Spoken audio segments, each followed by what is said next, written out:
Hi Taurus, this is Job. Welcome po sa ating channel. Gamitin ang reading na ito bilang gabay lamang. Kung naka-resonate kayo, comment down. Kung hindi ko naka-resonate, ibigay niyo po sa iba kasi general reading po ito. This is for you, Taurus.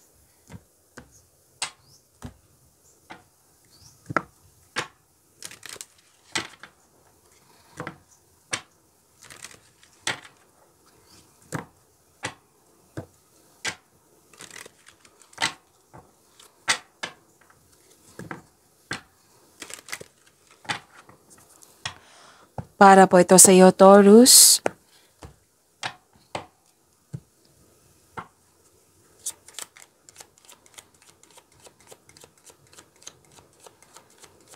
Maraming salamat po sa inyong patuloy na suporta at maraming salamat din po sa mga hindi nag-skip ng ads. Maraming salamat din po sa mga nag-donate. Sa mga hindi pa nag-subscribe, subscribe na po kayo at click bell notification para malaman nyo na may bago tayong video. Para sa mga gustong magpa-reading, comment po kayo ng personal reading. Again, comment kayo ng personal reading and check my reply sa comment section. Prosperity is yours, Taurus.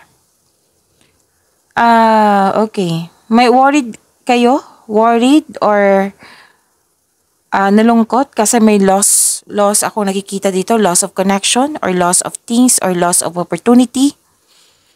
Oo. May nag-spy dito, may nag-observe, pwedeng kayo to or siya. Mag-ingat lang po kasi may mahilig magmanipulaan na may gustong kunin sa'yo. Okay. Yung sabi ko kanina na prosperity is yours. May nag-uusap din dito regarding sa property, domestic matters.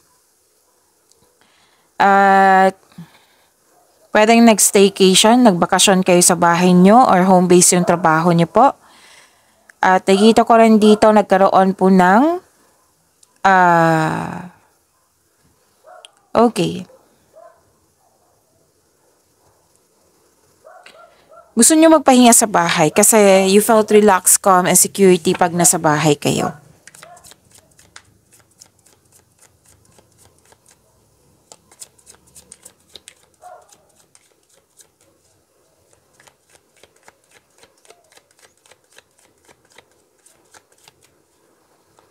Energy po ni Taurus.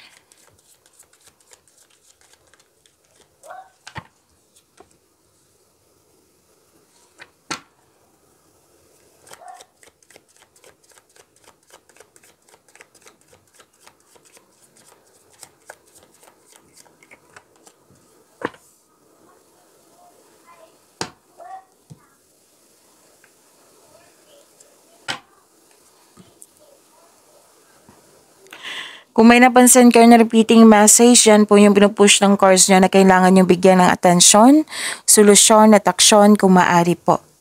So, ano yung energy ni Taurus?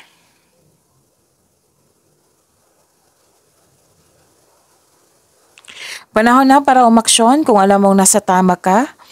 This card ay sumisimbolo ng katapangan at confidence. This card tells you to be careful sa mga ginagawa at pinipiling desisyon.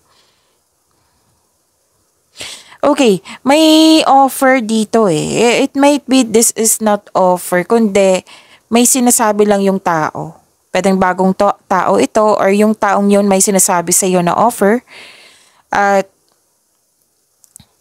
pwedeng sa career and money to, sa love life ba, personal life. Basta may sinasabi yung tao. Nakilalanin mo muna. Alamin mo kung totoo ba yung offer niya. Alamin mo kung totoo ba itong taong ito. Okay? And you're very focused sa iyong layunin sa buhay. At may dumating na bibigyan mo siya ng agarang aksyon o reaksyon. Oo. Pero yung sabi ng card ha na alamin muna. Kumbaga, kontratong plano. Alamin mo muna, investigate. And kung tao ito, kilalanin mo muna. Yan.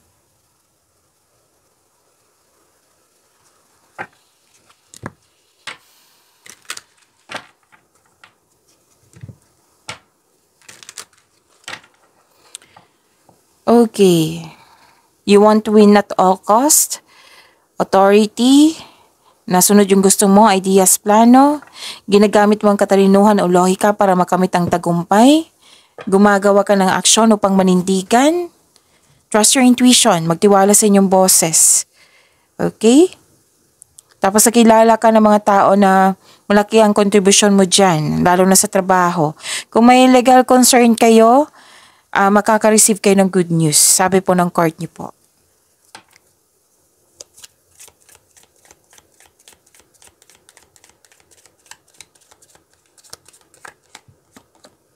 Support. Seek support. You don't have to bear everything alone. Baka marami kayong ginagawa dyan. Then ask support. Humingi ng tulong. Kung naguguluhan kayo, humingi ng advice, humingi ng tulong.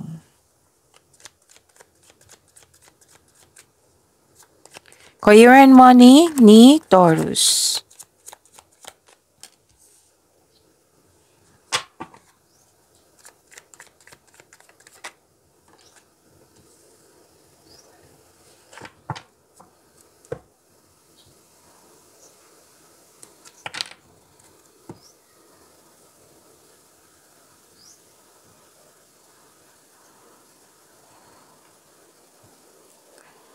Malakas ang iyong intuition. Nag-self-study, nakatanggap kayo ng wisdom message, awareness.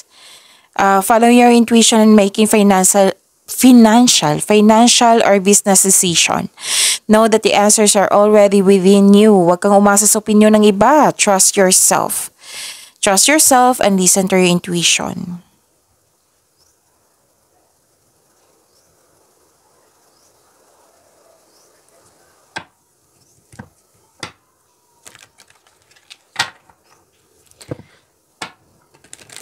May job offer or opportunity na parating sa'yo that will excite you and reignite your passion for what you do. Alam mo yung gagawin mo, kaya excited ka. Sobrang busy mo. This card asks you to prioritize your task na may time management. Just make sure you can deliver on your promises. Dalawang card na po nagsabi dito na makakatanggap kayo ng good news.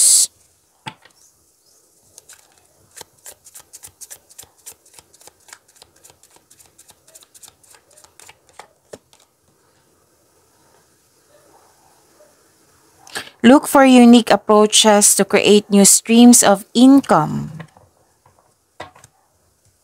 As the world changes, so can your methods of making money.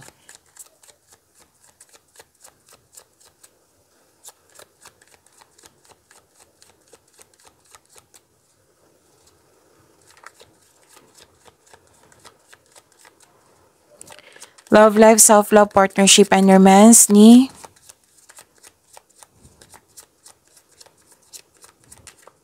Taurus.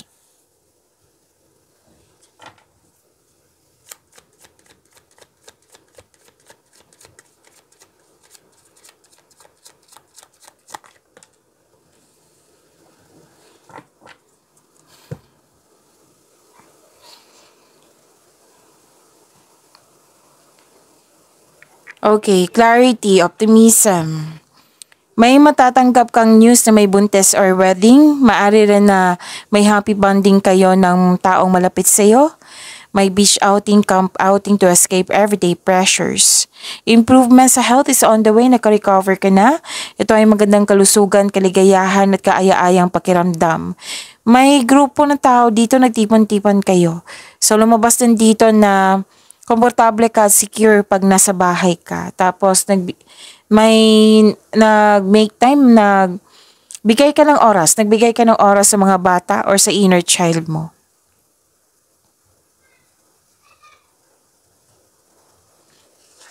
Dalawang card kasi nagsabi dito, nagpahinga ka. Kayong lahat, single ka man, may relasyon sa buhay mag-asawa. Sa mga single, ayun nyo muna magkipagrelasyon. Or gusto nyo mag-focus sa inyong sarili. Para sa mga relasyon, nakaramdam ka ng pagod o stress. Dahil sa siguro hindi nagkaroon ng pagkakaunawaan, nagput ng space, nagpahinga.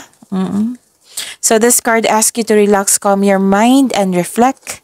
Sleep and meditation ay kailangan po. Close your eyes and tell yourself that you deserve to feel joyful. You can allow joy into your life regardless of the circumstances you currently find yourself in.